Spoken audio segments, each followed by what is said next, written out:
if you've been doing a practice of being present with what you're feeling internally, connecting to your body, to your emotions, that is a great thing, but it is a place you can get stuck. It is not sufficient for all types of emotional stress, trauma, fight, flight, freeze in the nervous system to just simply be and watch and be the observer and have no agenda. That is not going to cut it with everything. So I am sharing this because I have seen that happen in more than one person, where they're very stuck in that and they keep trying to go back to just being present because they've been told, often from a spiritual context, that that is the be all end all, that is the solution. And while it is a beautiful approach, it's a great foundation and maybe a necessary thing to have in your toolbox. The idea, which is often an interpretation in our own mind of this concept, that, okay, everything that shows up in my life, I'm supposed to just sit and be present with, and that's going to do the trick. That can be a very sticky one. So I'm going to give an example from recent experience, ways to notice if you are kind of stuck in this, an analogy that might help you, as well as some strategies, things you can actually use if you find yourself in this situation. So one example recently is someone I talked to, and I'm really glad they came to me with this. They've been doing a good practice of allowing, of welcoming the sensations, the emotions, experiences, and this practice of being with them, not running away from them, which again is an art form, and not trying to fix or change. Great. But they were discovering a sort of tightness in their body, a clenching, sort of a fear response, quite intense. And after months of, okay, I'm just going to sit here and be with it, just observe it. Not only was that not resolving things, it's actually getting a little bit worse as far as the, subjective experience of it. To me, it makes sense that just sitting there looking at it might make it worse and might not do the trick. But me, some years ago, might have thought, well, I guess I just need to sit in more presence with it. Right?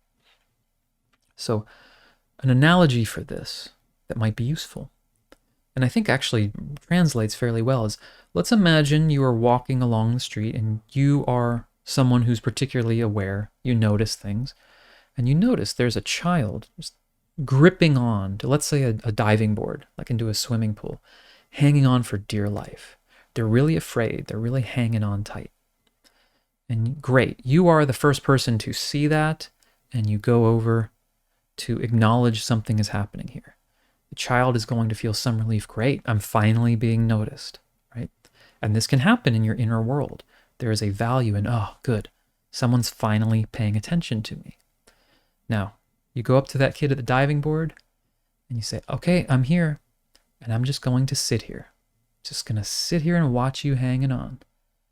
And he's hanging on, and okay, are you going to help? And, no, I'm supposed to just sit in presence, right?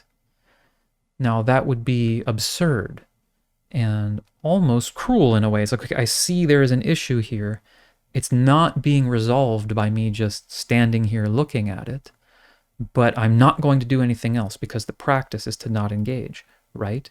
Now, of course, you would go actually physically help that child. You do what you need to do to get them to safety. Now, there are things in your inner world that need a little engagement sometimes. They need you to engage in a way to help them feel safe and supported. And you can't always just say, okay, here, you're safe, right? No, it might require some feeling into, some probing into, some questioning, maybe some tools like EFT tapping to get in touch with what is that fear. Ooh, this is an old fear that I feel when I'm around my parents. I felt that for years as a kid, and my body just got this holding pattern and this emotional expectation of being shamed or anything like that, right?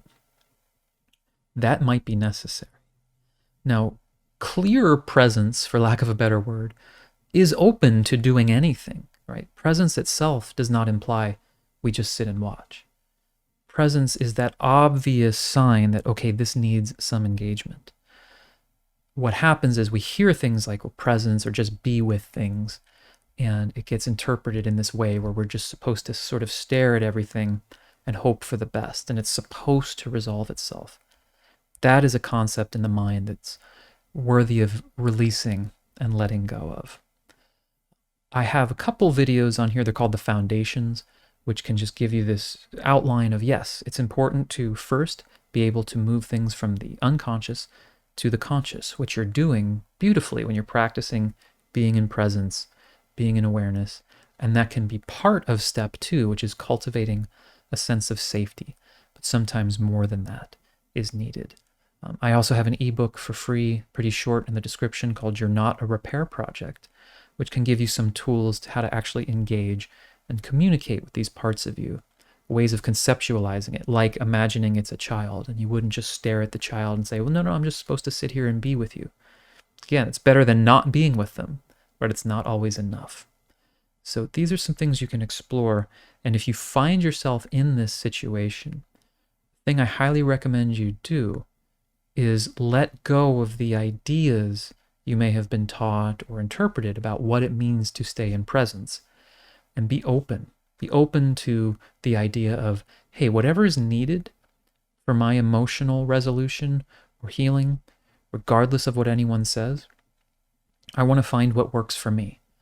And that's going to come from my own exploration of myself and my inquiring. And then if you do need support, you can get it, right? You can tap along with videos, you can take one-on-one sessions, you can do whatever is needed, but your intuition will help guide you into what's actually needed here. What's needed for me to help actually resolve some of this tightness or pain or emotional tension that through my practice I've now become aware of, but doesn't seem to be budging, whereas some things may float away or take care of themselves. So hope that helps. If you have any questions, comments, concerns, just let me know, and I will see you next time. Thanks so much.